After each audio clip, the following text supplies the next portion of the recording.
think everyone, when they hear the titles straight away, they're like, "Oh yeah, I had all those albums." Or, I mean, there's hundreds of them now, isn't there? 40 years, 40 years of Yeah. those albums. I can't believe that they kind of like, yeah, they were going that long ago.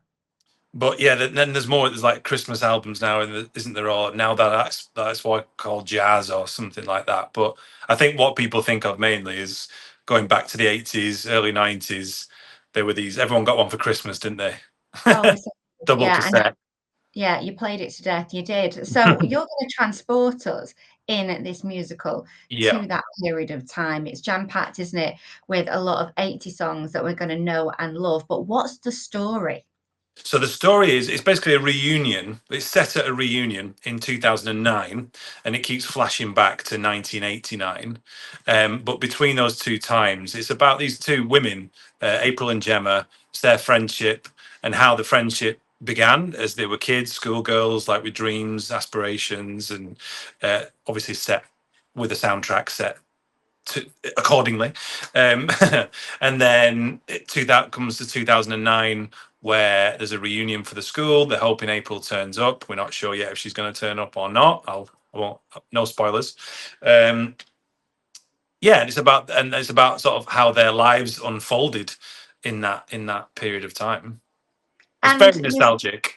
yeah, I can imagine it's nostalgic. I'm feeling it myself because I think I'm of a similar age and it's going to bring back loads of memories. Yeah, But yeah, we know about those best friends.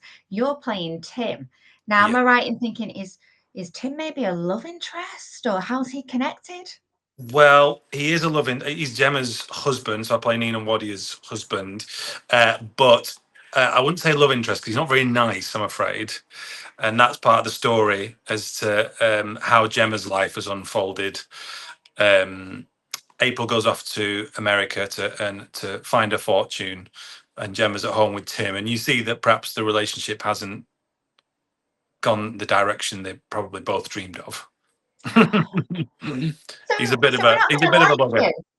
Yeah. Well, I think people love to hate. That's probably a good description for audience reaction to Tim. So within this then, do we get to hear any vocals from yourself then, Chris? Because if you are that type of character, do you get to sing a song? I've got a song. I've got probably the all-time 80s classic "Gold" by Spandau Ballet, That is which is iconic. I know is a bit of a gift. To be honest, the whole role is a bit of a gift. When I read it and auditioned for it, I think me and Pippa Evans must have similar senses of humour because I just felt like I got it. The clever thing that I think Pippa's done with the writing is she's sort of imbued the 2009 stuff still with 80s um, nostalgia. So, like my character, he's kind of stuck in the 80s. He's a yuppie. Do you remember all the sort of the champagne swilling, the sort of lobster eating? Big mobile That's phones. it. Yeah, yeah, yeah. Roll neck shirts, sharp suits, hair all coiffured. Yeah. Tim's still living in those days. Oh, bless him, bless him. Well, you mentioned Pippa. I mean, Yeah, great writer. You've yeah, also got a great director and choreographer. I mean, Craig Greville Horwood. What's yeah. that been like working with him? I loved working with Craig. Um, yeah, I think he's sort of the way he worked. I really enjoyed. I enjoyed just watching his process. He's so sounds obvious to say, but very creatively minded, and he has these. He sort of goes into these weird sort of reveries as he's sort of thinking about what we're going to do, and then it emerges, and it's bonkers. The show's quite bonkers, and Craig's got a good mind for that. I think he probably some of the ideas we had to pare back a bit. They might have been a bit too bonkers, but you could see his mind working, and yeah, he's brilliant. And obviously, he's not as he's not the sort of the nasty Nick kind of character that everyone thinks. He's very straightforward.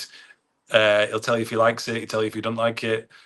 Yeah, I And enjoyed he's working with him. very, very talented. And I've Oh also yeah, seen him as Miss Hannigan. He's got a great pair of legs, Craig. Really he has has. in stockings.